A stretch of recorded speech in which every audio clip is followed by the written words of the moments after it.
Mukesh mills India की सबसे haunted जगहों में से एक, जो अक्सर भूतिया या हॉरर फिल्म्स शूट करने के लिए यूज की जाती है। लेकिन हकीकत में इस जगह पर कई ऐसे किस्से घटे हैं कि बॉलीवुड के बड़े बड़े डायरेक्टर्स और एक्टर्स इस जगह पर अपनी मूवीज शूट करने से अब बेहद डरने लगे हैं। कई सालों पहले यहां पर कॉटन और वूल के कपड़े बनते थे, लेकिन 1982 में एक ऐसी आग लगी जिससे सब कुछ जल के राख हो गया।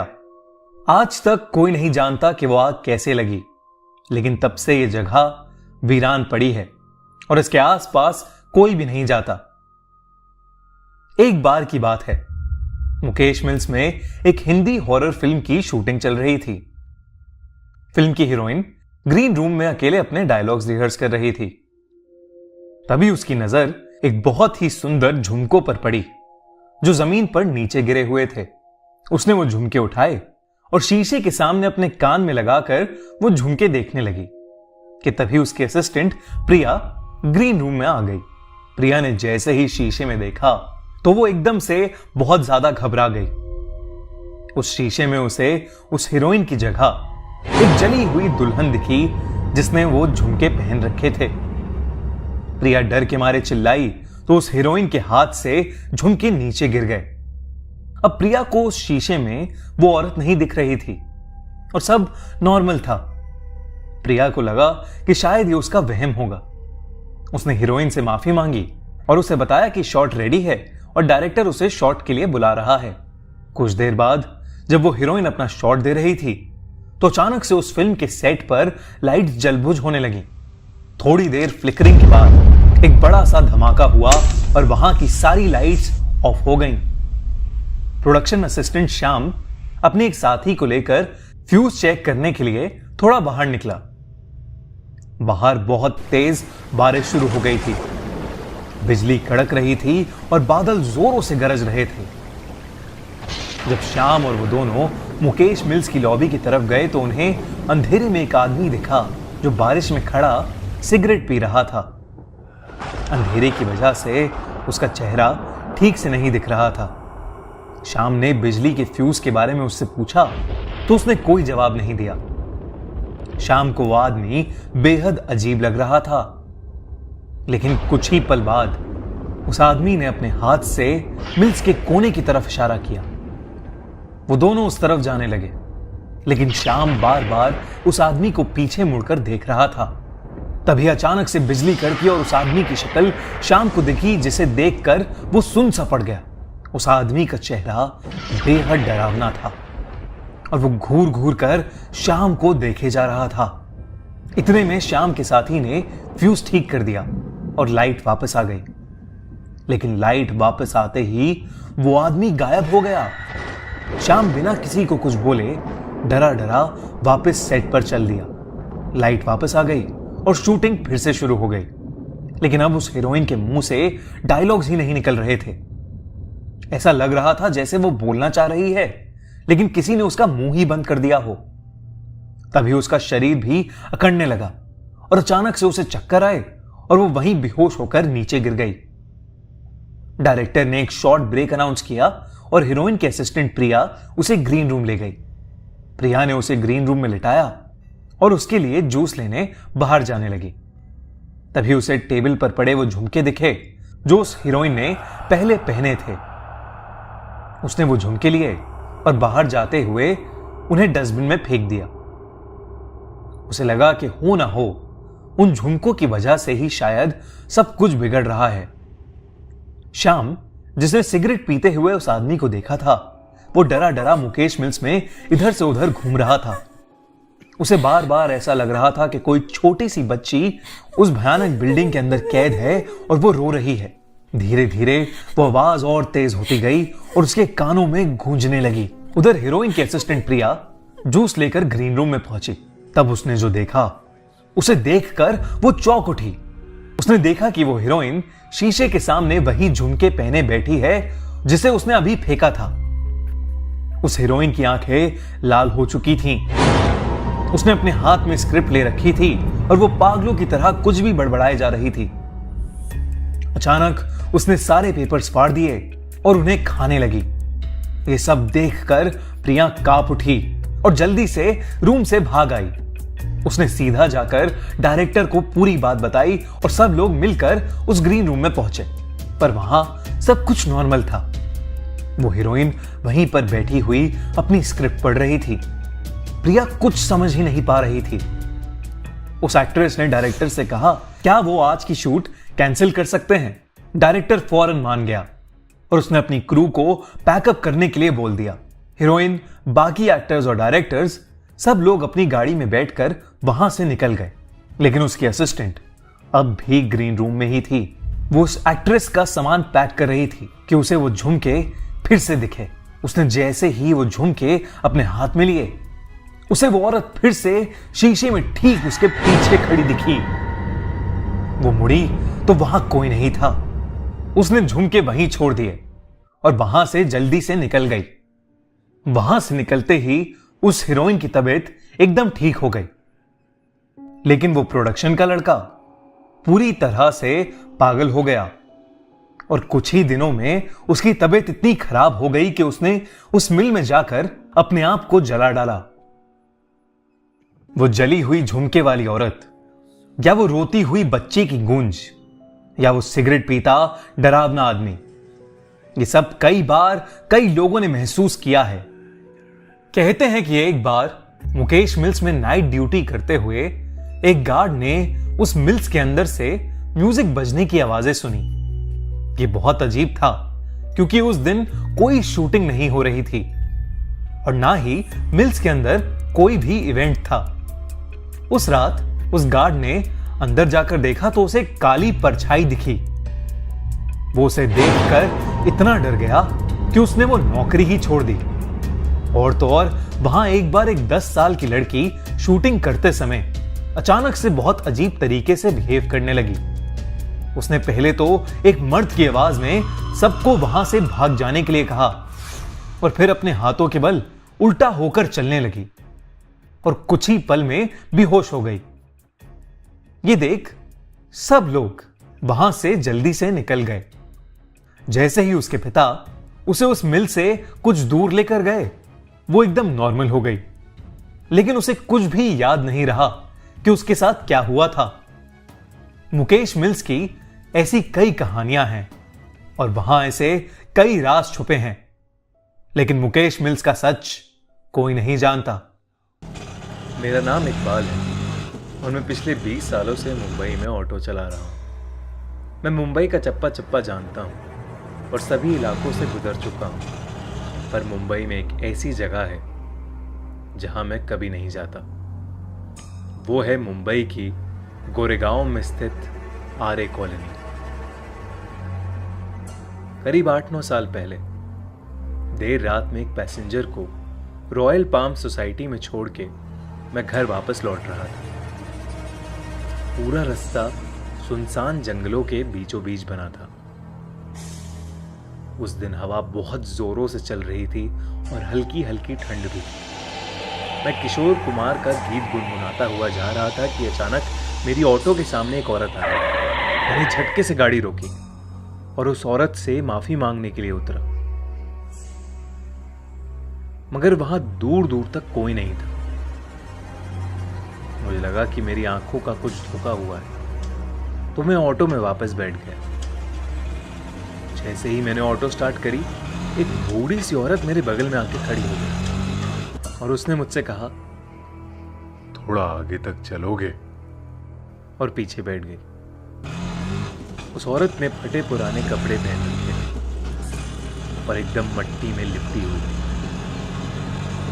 उसका चेहरा उसके बिखरे बालों से छुपा सा हुआ।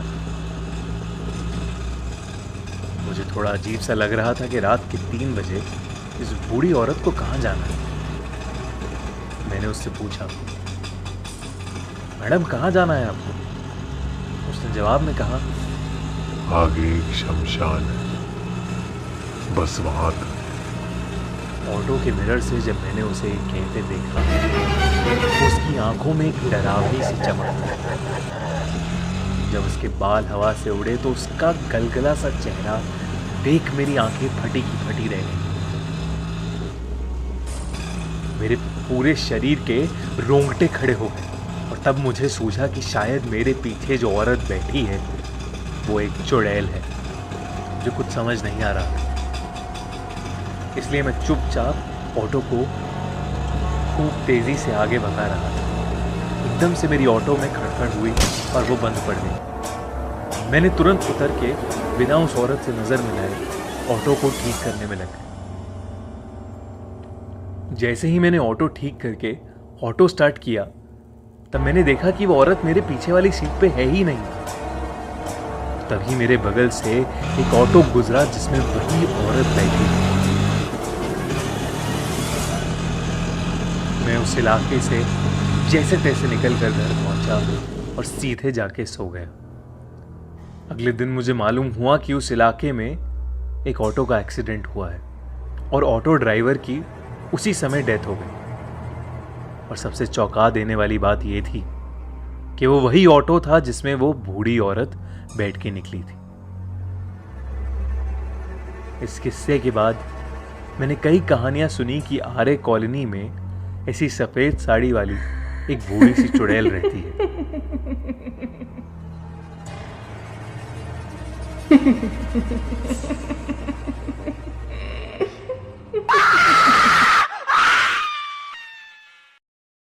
ऋत्विक अभी हाल ही में अपने एक्टर बनने के ड्रीम को पूरा करने के लिए मुंबई शिफ्ट हुआ था।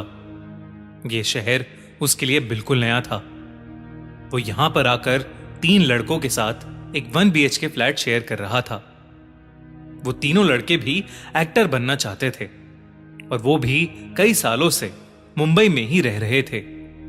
उनके सामने ऋत्विक एक नौसिखिया था, इसलिए ऋत्विक को लगा था कि शायद वो लड़के उसे भी मुंबई में रहने के तौर तरीके सिखा देंगे। लेकिन उनमें से एक लड़का विनय ऋत्विक को बिल्कुल भी पसंद नहीं करता था और उन दोनों का छोटी छोटी बातों पर अक्सर झगड़ा हो जाता था। ऊपर से ऋत्विक को मुंबई में कोई काम भी नहीं मिल रहा था। वो रोज 3-4 ऑडिशंस देता था पर उसे आज तक कभी भी कोई कॉल बैक नहीं आया था। अब ऋत्विक बहुत उदास रहने लगा था। एक बार विनय ने उसके साथ एक प्रैंक करने का सोचा। उसने एक फेक प्रोडक्शन हाउस की ईमेल आईडी बनाकर ऋत्विक को उस आईडी से एक ऑडिशन मेल भेजा। उस ईमेल में लिखा था कि ऋत्विक को एक नई हॉरर मूवी के लिए शॉर्टलिस्ट किया गया है। उस ईमेल को पढ़कर ऋत्विक की खुशी का ठिकाना नहीं रहा। इतने वक्त से वो ऐसे ही किसी मौके का इंतजार कर रहा था। एक्साइटमेंट के चलते उसने उस ईमेल का तुरंत ही रिप्लाई कर दिया। विनय ने इसके बाद कुछ ऐसा किया जो शायद उसे कभी नहीं करना चाहिए था। उसने एक और मेल किया जिसमें उसने ऋत्विक को ऑडिशन की डेट, टाइम और जगह बताई। मेल में लिखा था कि ऋत्विक को अगली रात 11 बजे डिसूजा चौल पहुंचना था। डिसूजा चौल ये कोई मामूली चौल नहीं था, बल्कि लोगों की माने तो ये एक हॉन्टेड जगह थी। इस चौल में रहने वाली एक औरत की कुएं में गिरकर मौत हो गई थी और उसके बाद से उस चौल में भयानक चीजें होना शुरू हो गईं। पड़ोस में रहने वाले लोगों ने रात में बाहर निकलना छोड़ दिया था। सब जगह खबर फैल गई थी कि उस चौल में बने कुएं के पास अक्सर सफेद साड़ी पहने एक औरत भटकती है। मुंबई में रहने वाले ज्यादातर लोगों को इस चौल के बारे में पता होता है, पर ऋत्विक डिसूजा चौल के बारे में कुछ भी नहीं जानता था। हालांकि उसे ऑडिशंस की टाइमिंग्स देखकर थोड़ा अजीब तो लगा, पर उसने सोचा कि यह उसकी लाइफ की पहली अपॉर्चुनिटी है और उसे इसे छोड़ना नहीं चाहिए। ऑडिशन की रात ऋत्विक तैयार होकर डिसूजा चौल पहुंच गया। डिसूजा चौल के गेट के सामने आते ही उसे अचानक से ठंड लगने लगी और एक अजीब सी घुटन महसूस होने लगी। पर हैरानी की बात तो ये थी कि डिसूजा चौल बंद था। वहां पर उसे दूर दूर तक कोई नहीं दिख रहा था। वो इलाका बिल्कुल सुनसान था और ऋत्विक को वहां पहुंचकर ठीक नहीं लग रहा था। ऋत्विक वहां से वापस जाने ही वाला था कि तभी उसके कंधे पर किसी ने हाथ रखा लेकिन जब वो मुड़ा तो वहां कोई नहीं था। पर अब उस स्टॉल का गेट खुला हुआ था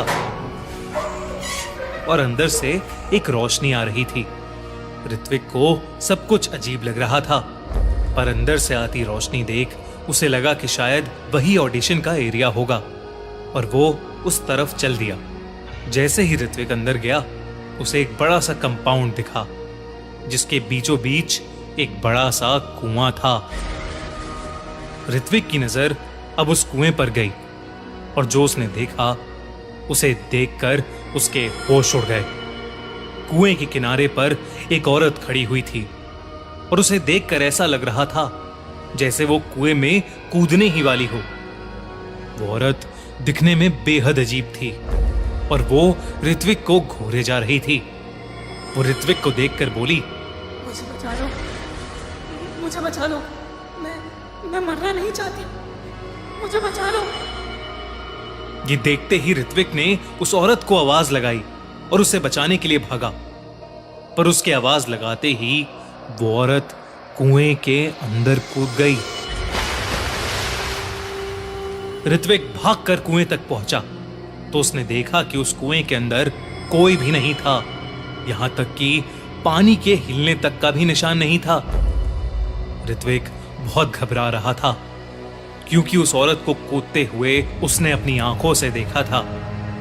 कुछ वक्त तक उस इंसिडेंट के बारे में सोचते हुए ऋत्विक वहीं खड़ा रहा, लेकिन फिर वो वहां से जाने लगा। उसने जैसे ही अपने कदम वापस गेट की तरफ बढ़ाए उसे पानी में कुछ हलचल होती हुई दिखाई दी। ऋत्विक ने फटाफट अपने फोन की टॉर्च ऑन की और उस कुएं में झांक कर देखने लगा। अचानक पानी के ऊपर से एक सड़ा गला इंसानी हाथ आया और उसने ऋत्विक का हाथ पकड़ लिया। वो हाथ उसी औरत का था क्योंकि उसकी कलाई पर चूड़ियां थी। ऋत्विक उस गले हुए हाथ की जकड़ में था और वो बुरी तरह से डर के मारे हाफ रहा था। उसने किसी तरह अपना हाथ छुड़ाया और कुएं के पास ही गिर गया। देखते ही देखते वो डूबती हुई औरत बिना किसी रस्सी के कुएं की दीवार से ऊपर चढ़ने लगी। उसका पूरा शरीर गला हुआ था और उसका चेहरा बहुत ही ज्यादा भयानक था। ऋत्विक के पैर वहीं जम गए। उस औरत को ऊपर आता देख उसकी जान सूखी जा रही थी। वो औरत अब कुएं के ऊपर आ गई और ऋत्विक को घूर कर देखने लगी। उसने ऋत्विक से कहा, तूने नहीं बचाया ना मुझे, और उस रात भी मुझे कोई बचाने नहीं आया। मैं तड़प तड़प कर मर गई, अब तू भी वैसे ही मरेगा। ये सुनते ही ऋत्विक ने अपने होश संभाले और फौरन उस स्टॉल से बाहर भागा। भागते भागते उसने अपनी साथ वाली दीवार पर देखा तो उसे दिखा कि काली परछाई उसके साथ साथ ही दौड़ रही थी। जब वो गेट से बाहर निकला तो उसने एक बार भी पीछे मुड़कर नहीं देखा और बस कुछ समय तक उस खाली रोड पर पागलों की तरह भागता ही रहा। ये कहानी मुंबई में रहने वाली गुप्ता फैमिली की है। मिस्टर गुप्ता अक्सर काम के चलते घर से दूर रहते थे। मिसेस गुप्ता को इसकी आदत तो थी, पर 2 छोटे बच्चे, नया फ्लैट, नई जगह, अकेले मैनेज करना थोड़ा मुश्किल हो रहा था। 26 जुलाई मुंबई में जोरदार बारिश हो रही थी। उस रात मिस्टर गुप्ता ऑफिस के काम से बाहर थे और मिसेस गुप्ता दोनों बच्चों को सुलाकर हॉल में टीवी देख रही थी। रात के कुछ 1 बज रहे थे।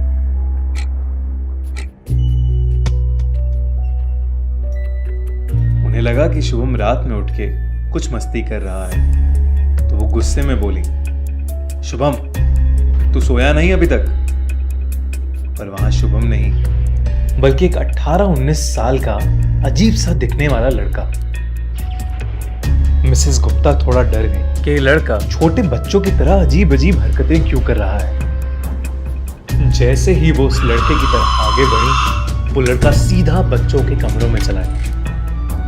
उसके पीछे पीछे अंदर गई और उसे बहुत ढूंढा, पर वो कहीं नहीं मिला। फिर जैसे ही उन्होंने बच्चों के कमरे की अलमारी खोली, वो लड़का वहीं था।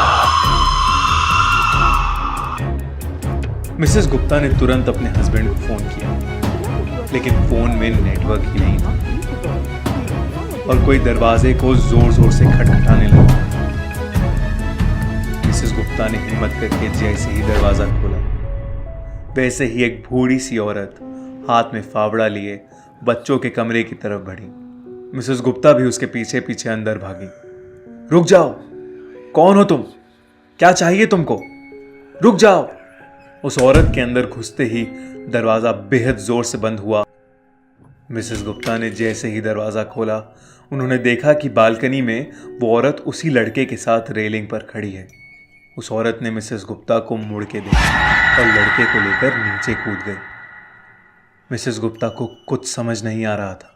उन्होंने तुरंत अपने दोनों बच्चों को वहां से उठाया, गाड़ी की चाबी ली और अपने एक फैमिली फ्रेंड के घर चली गई। पता करने पे मालूम हुआ कि उस बिल्डिंग की कंस्ट्रक्शन के समय 26 जुलाई 2005 को एक औरत और उसका मानसिक रूप से बीमार एक लड़का 25वें माले से नीचे गिरकर मर गए थे। वो फ्लैट आज तक खाली पड़ा है और कोई इस घटना को सुन के वहां नहीं रहना चाहता।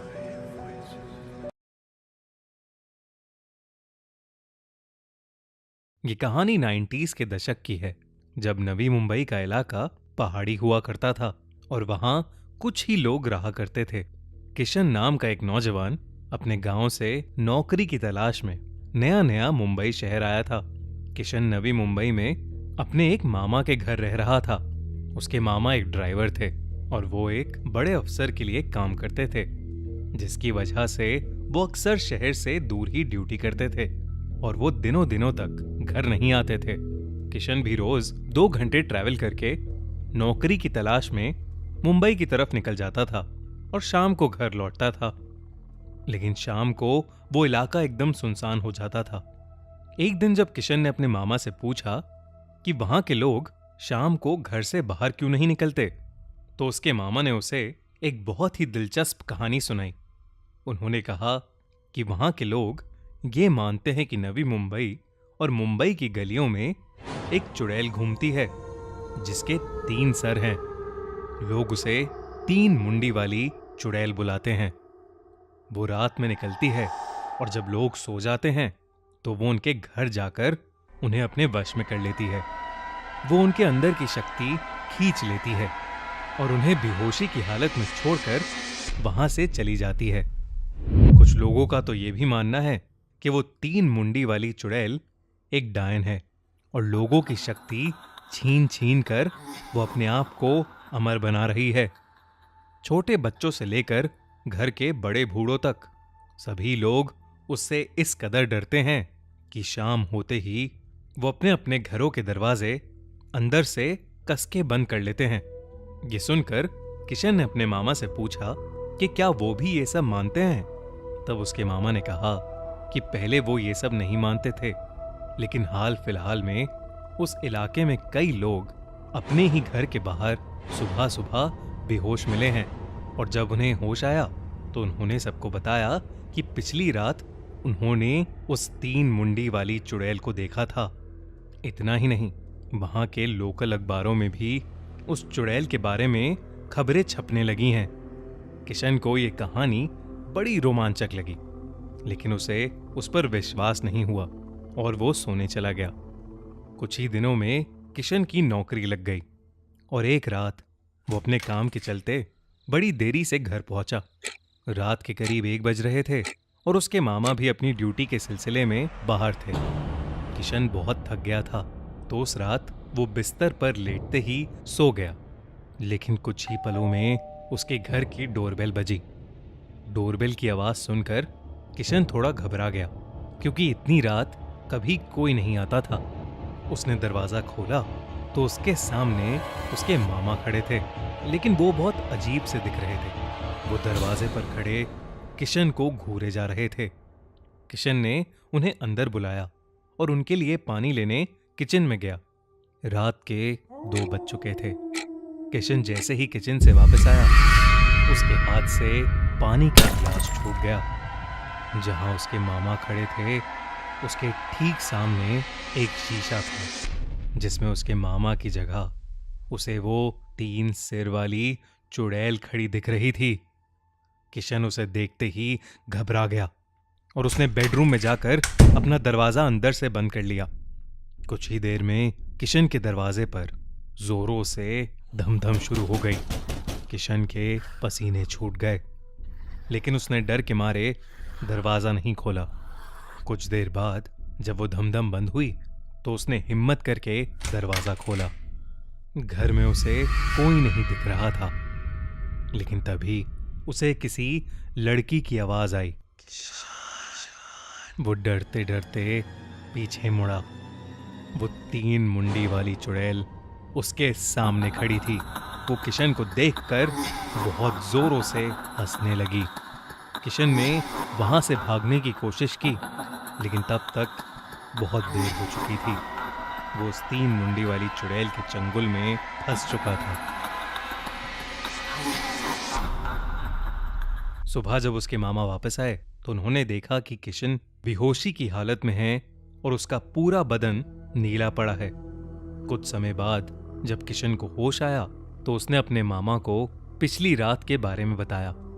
उसने कहा कि कल रात उस 3 मुंडी वाली चुड़ैल ने उस पर हमला किया और उसे ऐसा लगा कि जैसे उस चुड़ैल ने उसकी सारी जान ही निकाल ली हो।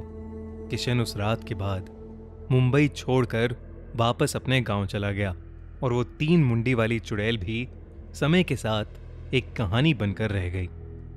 लेकिन किशन जैसे कई लोग आज तक कभी भी उस 3 मुंडी वाली चुड़ैल के खौफ को भूल नहीं पाए हैं। क्या आपने भी 3 मुंडी वाली चुड़ैल के बारे में सुना है?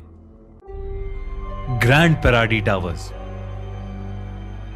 सपनों का शहर मुंबई, जहां लाखों की तादाद में लोग पैसा कमाने और फेमस होने आते हैं, और इसी वजह से यहां अक्सर रहने की जगह के लिए बहुत मारामारी देखी जाती है। मगर इसी शहर में एक घर ऐसा भी है जहां रहने के लिए अगर कोई पैसे भी देगा तो शायद वहां कोई नहीं रहना चाहेगा। एक ऐसा फ्लैट जिसमें रहने से आपके सर पर मौत मंडराए तो क्या होगा? हम बात कर रहे हैं मुंबई के ग्रैंड पैराडी टावर्स की, जो कि इंडिया की सबसे हॉन्टेड जगहों में से एक मानी जाती है। 1975 में बने ये अपार्टमेंट टावर्स यूं तो बहुत लग्जूरियस और सुंदर हैं, मगर इनसे जुड़ी कहानियां उतनी ही खौफनाक हैं। 27 साल की नेहा अपने पूरे परिवार को पुणे में ही छोड़कर 2 महीने पहले अपनी दोस्त मानवी के फ्लैट पर रहने आई थी। मानवी ग्रैंड पैराडी टावर्स की पहली बिल्डिंग के 3rd फ्लोर के फ्लैट में अकेली रहती थी। नेहा का हाल ही में डिवोर्स हुआ था, जिसके चलते वो बहुत परेशान रहने लगी थी। उसका वेल एस्टैब्लिश्ड बिजनेस भी लॉस में जाने लगा था, और तब उसने डिसाइड किया कि वो मुंबई में आकर थोड़ा वक्त अपने दोस्तों के साथ गुजारेगी। मानवी एक रेडियो जॉकी थी और उसकी रात की शिफ्ट होती थी, इसलिए नेहा रात में अक्सर अकेले ही उस फ्लैट में होती थी। एक रात करीब 12:30 बजे के आसपास नेहा अपनी बिल्डिंग से बाहर एक सिगरेट पीने निकली थी, जब उसकी नजर अचानक टावर्स की 3री बिल्डिंग के 8th फ्लोर पर पड़ी। उसने देखा कि एक बहुत ही सुंदर सी औरत उस फ्लोर की बालकनी पर खड़ी थी। पहले तो वो एकटक लगाए बालकनी से नीचे देखी जा रही थी। फिर जब उसे फील हुआ कि नेहा उसे देख रही है तो वो नेहा को देखने लगी। नेहा वहीं रुक गई और अपनी नजरें चुराने लगी, लेकिन वो औरत अब नेहा को देखे जा रही थी। नेहा ने नजर उठाकर दोबारा उस औरत की तरफ देखा तो इस बार उसे कुछ अजीब सा फील होने लगा। उसका मन मानो बिल्कुल भारी सा हो गया था। उस औरत की तरफ देखते हुए अचानक नेहा की आंखों से आंसू आने लगे। उसने आंसू पोंछने के लिए अपनी आंखें मली, और जब दोबारा उसने 8th फ्लोर की तरफ देखा तो वहां कोई नहीं खड़ा था। यह सिलसिला अब रोज होने लगा। नेहा रोज रात को उसी फ्लैट की बालकनी के बाहर खड़ी हो जाती और वहां एकटक लगाए देखती रहती। साथ ही साथ उसकी आंखों से आंसू बहते रहे। नेहा की तबीयत भी अचानक से खराब रहनी शुरू हो गई। उसका पूरा शरीर सूखता जा रहा था और चेहरा बिल्कुल नीला पड़ने लगा था। एक दिन मानवी ने डिसाइड किया कि वो कुछ दिन काम से छुट्टी लेकर नेहा के साथ टाइम स्पेंड करेगी। मानवी नेहा को मुंबई की सारी फेमस जगहें दिखाने लगी, मगर नेहा का बिहेवियर पूरा वक्त बहुत अजीब था। वो ना तो कुछ बोल रही थी और ना ही कोई रिएक्शन दे रही थी। रात होते होते मानवी उसे पार्टी कराने एक क्लब में ले गई, मगर नेहा को अचानक कुछ ऐसा हुआ कि मानवी घबरा उठी। नेहा को अचानक से एक सीजर आने लगा। नेहा को ऐसे दौरे पड़ रहे थे कि उसका पूरा शरीर कांप उठा था और फिर वो अचानक से जमीन पर गिर पड़ी। किसी तरह मानवी ने नेहा के मुंह पर पानी की छींटें मारी, तब जाकर नेहा नॉर्मल हुई। उसके बाद दोनों वापस फ्लैट पर लौट गए और फ्रेश होकर सोने चले गए। मानवी ने यह तय कर लिया था कि वो अब अगली ही सुबह नेहा को एक थेरेपिस्ट के पास ले जाएगी। लेकिन उस दिन देर रात नेहा नींद से उठी और सीधा अपने फ्लैट से बाहर चली गई। चलते हुए नेहा ग्रैंड पैराडी टावर्स की तीसरी बिल्डिंग के नीचे जाकर खड़ी हो गई और 8th फ्लोर की तरफ देखने लगी। देखते ही देखते नेहा उस बिल्डिंग के अंदर चली गई।